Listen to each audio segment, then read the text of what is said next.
Welcome math calculation YouTube channel. আমি Suman sir. আজকে মাধ্যমিকের টেস্টের পরীক্ষার জন্য সাজেশন নিয়ে এসেছি। তবে মাধ্যমিকের জন্য খুব কাজে লাগবে এই সাজেশন। মাধ্যমিকের জন্য আবার সাজেশন করা হবে। এই সাজেশন আজকে আলোচনা করছি তোমাদের সামনে। বিভিন্ন সংস্থা বিভিন্ন স্কুলে বিভিন্নভাবে প্রশ্ন হয়, তবে এই সাজেশন করলে যে কোনো সংস্থা হোক না কেন আশা করি কমন পাবে। এই সাজেশন খুব ভালো করে সুন্দর করে তোমরা করো, অবশ্যই কমন পাবে। দেখো, এই তোমাদের সিলেবাসের মধ্যে আগের বারে অন্তর্জাত বহির্জাত প্রক্রিয়া থেকে হিমবাহ পড়েছিল, হিমবাহের ক্ষয় পড়েছিল। তাহলে এবারে বায়ু আর নদী ভালো করে করতে হবে। নদীটা এবারের জন্য খুব গুরুত্বপূর্ণ, মানে নদীর ক্ষয় বহন সঞ্চয় ভালো করে করতে হবে। আচ্ছা, জোয়ার ভাটা থেকে পড়ে গেছিল নাকি? জোয়ার ভাটা যদি পড়ে যায় তাহলে সমুদ্র স্রোত, এই যে সমুদ্র স্রোত, এই সমুদ্র স্রোত সম্পর্কে এবারে ভালো করে করতে হবে, জোয়ার ভাটা থেকে আসবে না নাকি? এরপরে নগরায়নের সমস্যা পড়েছিল ভারতে। এবার তাহলে জনসংখ্যা ভালো করে করতে হবে, জনসংখ্যার অসম বন্টনের কারণ নাকি? আগের বছর পড়েছিল ভারতের নগরায়নের প্রধান সমস্যা। আচ্ছা, গম চাষ পড়ে গেছিল, তাহলে ধান, চা, পাট, কার্পাস এগুলো ভালো করে করতে হবে। এই যে ভারতের কৃষি যেখানে আছে একটা তো পড়বেই নাকি? আচ্ছা, ভারতের মৃত্তিকা কি বলেছিল? কৃষ্ণ মৃত্তিকা। তাহলে কৃষ্ণ মৃত্তিকা বাদ দিয়ে ল্যাটেরাইট মৃত্তিকা, পলিমৃত্তিকা এগুলো ভালো করে করতে হবে। এবারে ভারতের শিল্প থেকে এবারে প্রশ্ন আসবেই, একদম 100% আসবেই। আমি সেটা একটু পরেই আলোচনা করছি।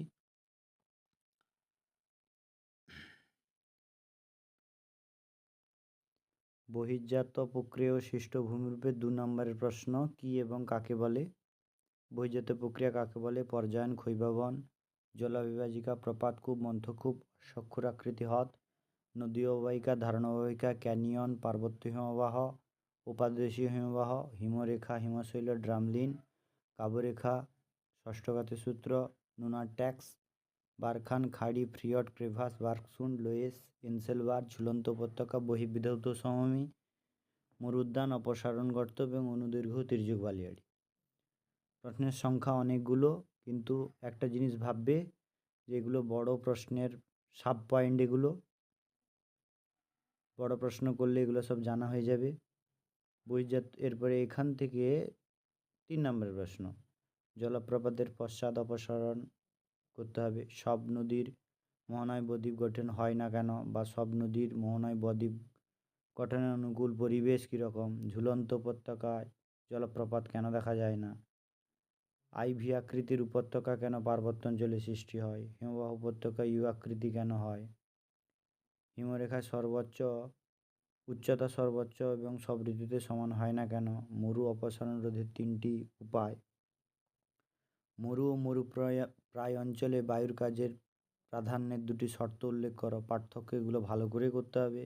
অবরোহণ আরোহণ, নদী উপত্যকা, হিমবাহ উপত্যকা, গিরিখাত, ক্যানিয়ন ভালো করে করতে হবে। অনুদৈর্ঘ্য বালিয়াড়ি, তির্যক বালিয়াড়ি এটাও ভালো করে করতে হবে।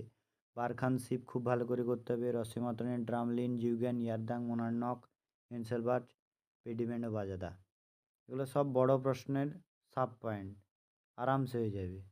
বহির্জাত প্রক্রিয়া ও সৃষ্ট ভূমিরূপের 5, নদী ও বায়ুর ক্ষয়কার্যের ফলে 3টি ভূমিরূপ, মানে নদীরও করতে হবে, বায়ুরও করতে হবে। তবে নদীটা এবারের জন্য খুব ইম্পর্টেন্ট হতে চলেছে। মধ্যগতিতে নদীর সঞ্চয় কার্যের ফলে সৃষ্ট 3টি ভূমিরূপ, হিমবাহ জলধারার মিলিত কার্যের ফলে সৃষ্ট ভূমিরূপ। একটু স্ট্যান্ডার্ড স্কুলে এই ধরনের প্রশ্ন পড়বে। বায়ু জলধারার মিলিত কার্যের ফলে ভূমিরূপ। জলবায়ু পরিবর্তনের সুন্দরবনের ওপর প্রভাব, বায়ুর সঞ্চয় কার্যের ফলে গঠিত ভূমিরূপ। এগুলো 5 নম্বরের, এইগুলোর মধ্যেই করলেই কমন আসার সম্ভাবনা সব থেকে বেশি। নেক্সট অধ্যায় বায়ুমণ্ডল। বায়ুমণ্ডল থেকে দেখো, গর্জনশীল চল্লিশা, আপেক্ষিক আর্দ্রতা, নিরপেক্ষ আর্দ্রতা, ঘূর্ণপাতের চক্ষু, বৃষ্টির ছায়াঞ্চল, মৌসুমী বিস্ফোরণ, গ্রিনহাউস ইফেক্ট, ফেরেল সূত্র, অ্যারোসেল, বৈপরীত্য উষ্ণতা, কার্যকারী সৌর বিকিরণ, সমষ্ণ রেখা, ইনসোলেশন, এলিনা লালিনা, অক্ষাংশ চিনুক। এই দুই নম্বর এগুলো ভালো করে করতে হবে। তার সঙ্গে দেখো 22 ব্যারেট সূত্র, নিরক্ষীয় শান্ত বলয় বা ডোলড্রাম বা আইটিসি জেড খুব ভেরি ভেরি ইম্পর্ট্যান্ট। 22 ব্যারেট সূত্র এগুলো সুন্দর করে করতে হবে। জেট বায়ু কি এর বৈশিষ্ট্য, কিছু দেখা যাবে এর আগের বছর মাধ্যমিকে পড়ে গেছে, সেগুলোকে বাদ দিতে পারো, তবে টেস্টে তো দিয়ে দিতে পারে, কিন্তু এটা যখন ফাইনাল সাজেশন হবে এগুলো সব বাদ যাবে, এত প্রশ্ন করতে হবে না। বায়ুমণ্ডল থেকে 3 নম্বরের প্রশ্ন, ট্রপোস্ফিয়ারকে ক্ষুদ্রমণ্ডল বলার কারণ, ট্রপোস্ফিয়ারের উচ্চতা বৃদ্ধির সঙ্গে সঙ্গে উষ্ণতা হ্রাস পায় কেন, মেঘাচ্ছন্ন রাত্রির তুলনায় মেঘমুক্ত রাত্রি শীতল হয় কেন, মৌসুমী বায়ুর উপর জেট বায়ুর প্রভাব, ভারতের জলবায়ু নিয়ন্ত্রক হিসাবে এলিনা লালিনার প্রভাব, বৈপরীত্য উত্তাপের কি এর কারণ প্রভাব, এর ছবি সমেত করতে হবে। ওজোন স্তরের গুরুত্ব বিনাশের প্রভাব বা বিনাশের কারণও পড়তে পারে। নিরক্ষীয় অঞ্চলে পরিচলন বৃষ্টিপাত হয় কেন, নিরক্ষীয় জলবায়ু, মৌসুমী জলবায়ু, ভূমধ্যসাগরের জলবায়ুর বৈশিষ্ট্য, এই জলবায়ুর বৈশিষ্ট্যগুলো ভালো করে করতে হবে, একটা দিয়ে দেয়। পার্থক্য ট্রপোস্ফিয়ার সমুদ্রবায়ু স্থলবায়ু, আচ্ছা সমুদ্রবায়ু স্থলবায়ু most be very very important. Anabatic বায়ু ক্যাটাবেটিকও প্রচুর ইম্পর্ট্যান্ট। বায়ুমণ্ডল থেকে 5 নম্বরে কি, বায়ুমণ্ডল উষ্ণতার তারতম্যের কারণগুলি, বিশ্ব উষ্ণায়নের প্রভাব, ভূমধ্যসাগরের জলবায়ু অঞ্চল, ক্রান্তীয় মৌসুমী জলবায়ু অঞ্চল অবস্থান বৈশিষ্ট্য, এর আগে 3 নম্বরে ছিল, সেগুলো আবার 5 নম্বরে আসছে। আচ্ছা, বৃষ্টিপাতের শ্রেণীবিভাগ করো, যে কোনো একটি বৃষ্টিপাতের বর্ণনা, এটা কিন্তু একটা পরীক্ষায় পড়বে, যেরকম শৈলক্ষেপ পরিচলন বিশেষ করে ভালো করে করতে হয়, শৈলক্ষেপ পরিচলন চিত্রসহ করবে, একটা পরীক্ষায় পড়বে। বায়ুচাপ বলয়গুলির সাথে নিয়ত বায়ুর সম্পর্ক আলোচনা করো, পৃথিবীর নিয়ত বায়ুপ্রবাহের উৎপত্তি এবং গতিপথ চিত্রসহ ব্যাখ্যা করো। এরপরে দেখো বায়ুমণ্ডল আছে, এরপরে কিন্তু পরপর প্রশ্নের সংখ্যা কমতে থাকবে। এখানেও তেমনি কাকে বলে, সমুদ্র স্রোত, হিমপ্রাচীর, হিমশৈল, শৈবাল সাগর, মগ্নচড়া, বান ডাকা, সাড়াসাড়ির বান, অ্যাপোজি জোয়ার, পেরিজি জোয়ার, সিজিগি জোয়ার। আচ্ছা, অ্যাপোজি, পেরিজি, সিজিগি এই তিনটের মধ্যে একটা আসে, এর আগের বছর কীটা আসছে দেখবে, সেটা বাদ দিয়ে বাকি দুটো করবে, 100% আসবে পরীক্ষায়। বায়ুমণ্ডল 3 নম্বরে দেখো, নিউফাউন্ডল্যান্ডের কাছে ঘন কুয়াশা, ঝড় ঝঞ্ঝার সৃষ্টি হয় কেন, এটা ইম্পর্ট্যান্ট একটা। সমুদ্র স্রোত, সমুদ্র তরঙ্গের পার্থক্য মোস্ট ভেরি ভেরি ইম্পর্ট্যান্ট। উষ্ণ স্রোত, শীতল স্রোত, মুখ্য জোয়ার, গৌণ জোয়ার, পার্থক্যগুলো সুন্দর করে করতে হবে। এরপরে বায়ুমণ্ডল 5 নম্বর, বিশ্বব্যাপী সমুদ্র স্রোতের প্রভাব, জোয়ার ভাটা থেকে আগের বারের প্রশ্ন এসেছিল, তার জন্য এই সমুদ্র স্রোতের প্রভাব, সমুদ্র স্রোত সৃষ্টির কারণ, জোয়ার ভাটার ফলাফল, এই 3টে প্রশ্ন করলে একটা তো আসতে বাধ্য, বাউন্ড। এবারে দেখো বজ্র ব্যবস্থাপনা, বজ্র ব্যবস্থাপনা কাকে বলে, তরল বজ্র, কঠিন বজ্র, ই ওয়েস্ট বা বৈদ্যুতিক বজ্র, এটা ভালো করে করতে হবে। ইউট্রিফিকেশান, তেজস্ক্রিয় বজ্র, বজ্রের পুনর্ব্যবহার, ভরাটকরণ, কম্পোস্টিং, স্ক্যাবার, ভার্মি কম্পোস্টিং, গং অ্যাকশন প্ল্যান, এই প্রশ্নগুলো করবে, এর ভিতর থেকে আশা করি কমন তো পাবেই পাবে। 3 নম্বর, বজ্র ব্যবস্থাপনার 3টি প্রয়োজনীয়তা উল্লেখ করো, জৈব ভঙ্গুর এবং জৈব অভঙ্গুর বজ্রের পার্থক্য, পরিবেশের ওপর বজ্র পদার্থের 3টি প্রভাব, বজ্র ব্যবস্থাপনায় 3R 4R এর ভূমিকা, 3R 4R প্রচুর ইম্পর্ট্যান্ট থাকে। বজ্র ব্যবস্থাপনায় শিক্ষার্থীর ভূমিকা, এটাও ইম্পর্ট্যান্ট। ভাগীরথী হুগলি নদীর জল বিভিন্ন বজ্রের দ্বারা কীভাবে দূষিত হচ্ছে, এটা মোটামুটি ইম্পর্ট্যান্ট, তেমন ইম্পর্ট্যান্ট নয় এটা। বজ্র কম্পোস্টিং পদ্ধতির প্রধান সুবিধাগুলি কী কী, এবার সেখান থেকে 3 নম্বর, উপগ্রহ চিত্র, বৈচিত্র্য সূচক মানচিত্র, যেটা যে আর একটা অধ্যায় আছে। আচ্ছা, আর একটা জিনিস বলে দেই, বজ্র ব্যবস্থাপনা থেকে কিন্তু বড় প্রশ্ন পড়বে না, 2 আর 3। আচ্ছা, উপগ্রহ চিত্র যেটা ছিল, সেখান থেকে পার্থক্যগুলো ভালো করে করতে হবে। এটা কাকে বলে, উপগ্রহ চিত্র, ভূবৈচিত্র্য সূচক মানচিত্র থেকে যে পার্থক্য, ভূ সমালয় ও সূর্য সমালয়, ভূবৈচিত্র্য সূচক মানচিত্র, উপগ্রহ চিত্র মানচিত্র।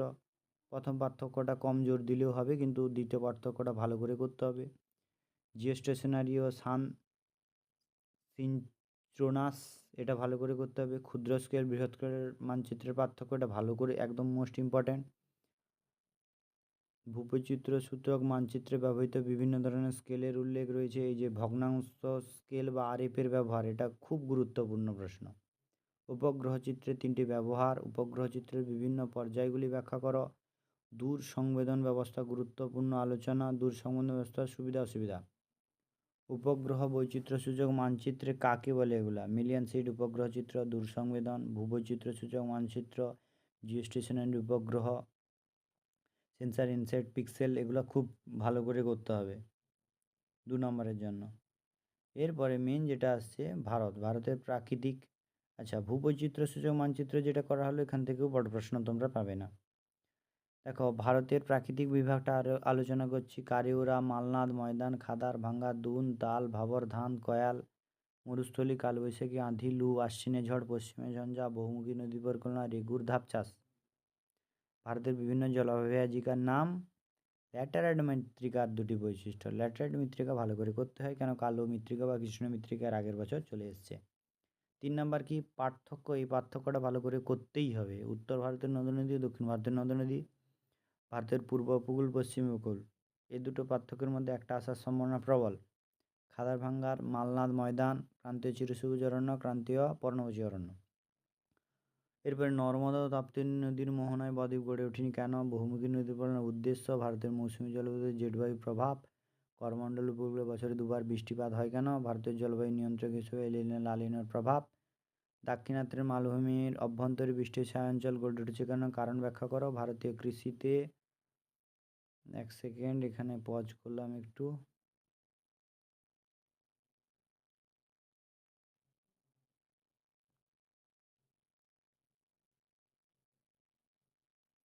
ভারতের কৃষিতে জলসেচের প্রয়োজনীয়তা, ভারতের কৃষির মুখ্য বৈশিষ্ট্য এবং সমস্যা, এটা তেমন ইম্পর্টেন্ট নয়। মৃত্তিকা সংরক্ষণের যে কোনো 3টি পদ্ধতি, ভারতের মৃত্তিকা ক্ষয়ের কারণ ফলাফল, এগুলো পারা যাবে। ভারতের অরণ্য সংরক্ষণের 3টি উপায়। এবারে মেন যেটা 5, ভারতের পশ্চিম হিমালয়ের ভূপ্রকৃতি, এটা একটু দেখতে হবে। ভারতের নদ নদী, উত্তর ভারতের নদ নদী ও দক্ষিণ ভারতের নদ নদীর পার্থক্য, এটা পড়ার সম্ভাবনা প্রচুর এবং প্রবল। ভারতের জলবায়ুতে মৌসুমি বায়ুর প্রভাব ইম্পর্টেন্ট আছে এবারের জন্য। ভারতের মৌসুমি জলবায়ুর প্রধান বৈশিষ্ট্য, উত্তর ও পশ্চিম উপকূলের সমভূমির প্রাকৃতিক বৈশিষ্ট্যের পরিচয়, এটাও ইম্পর্টেন্ট আছে।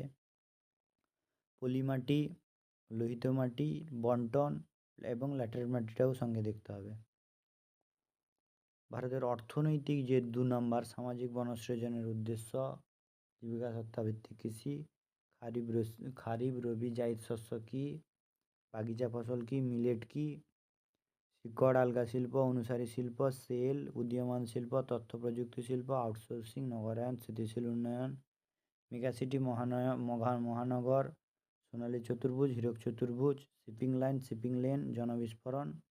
3 নম্বর থেকে পার্থক্যগুলো করতে হবে। খারিফ রবি, দেখো 2 নম্বরে কিছু আসছে, সেগুলো 3 নম্বরে আসছে, আবার 3 নম্বর 2 নম্বর একই। সবুজ বিপ্লব সুফল কুফল, কার্পাস বয়ন শিল্পের সমস্যা, তথ্য প্রযুক্তি শিল্পের উন্নতির কারণ, ভারতের সড়ক পথ রেলপথের গুরুত্ব, সড়ক পথ রেলপথ জলপথ 3টির সুবিধা, দুর্গাপুরকে ইস্পাত নগরী বলা হয় কেন? আচ্ছা, চাষ থেকে তো একটা প্রশ্ন আসবেই। এই যে ধান, ইক্ষু, চা, কার্পাস, কফি, গম পড়ে গেছিলো, তার জন্য এগুলো। ধানটা ভালো করে করবে, ধান চা একদম ভালো করে, ধান চা কার্পাস এই 3টে খুব ভালো করে করবে। এই 3টের মধ্যে থেকে একটা আসার সম্ভাবনা প্রবল। আচ্ছা, পূর্ব মধ্য ভারতে লৌহ ইস্পাত শিল্পের কেন্দ্রীয় ভবনের কারণ, পশ্চিম ভারতের কার্পাস বয়ন শিল্পের কেন্দ্রীয় ভবনের কারণ, আর ভারতের পশ্চিমাঞ্চলে পেট্রোরসায়ন শিল্পের উন্নতির 3টা কারণ। এই 3টের প্রশ্নের মধ্যে একটা তো 100% আসবেই আসবে, একদম 200% আসবে এই 3টের মধ্যে। হুগলি নদীর উভয় তীরের পাট শিল্পের কেন্দ্রীয় ভবনের কারণ, এই প্রশ্নটা জাস্ট একটু দেখে যাবে, ইম্পর্টেন্ট, 9-এর জন্য ইম্পর্টেন্ট। আচ্ছা, এই প্রশ্নটা আবার ইম্পর্টেন্ট হতে চলেছে, এটা পরীক্ষায় পড়তে পারে মানে আমার মনে হচ্ছে পড়বে। ভারতের জনসংখ্যা বন্টনের তারতম্যের 5টি কারণ, ভারতে নগর গড়ে ওঠার প্রধান কারণগুলি। এই হলো মূল সাজেশান। এর বাইরে আশা করি কোনো কিছু পড়তেই হবে না। যারা দুর্বল স্টুডেন্ট, যেগুলো বেশি ইম্পর্টেন্ট বললাম সেগুলো পড়বে। 2-3 নাম্বারের ভিতরে বেশি সাজেশান করতে যাবে না, সাজেশানের ওপর আবার সাজেশান, তাহলে কিন্তু ঠকে যাবে। টেস্ট পরীক্ষা মোটামুটি করে ভালো করে দাও সবাই। আর মেন্স যখন মাধ্যমিকের সাজেশান এগুলোর মধ্যে থাকবে, তবে কিছুটা কমবে, এত থাকবে না। যেগুলো মাধ্যমিকে পড়ে গেছে আগের বছর সেগুলো বাদ যাবে, কিন্তু টেস্ট পরীক্ষায় বিভিন্ন স্কুল, বিভিন্ন সংস্থা বিভিন্নভাবে প্রশ্ন করবে। স্যার ম্যাডামের কাছে যেগুলা ইম্পর্টেন্ট লাগবে সেগুলো দেবে, কিন্তু আমার কাছে যেগুলো ইম্পর্টেন্ট লেগেছে আমি সেগুলো দিয়েছি। এর মধ্যে থেকে আশা করি পড়বে, ভালো করে পরীক্ষা দাও। Best of luck.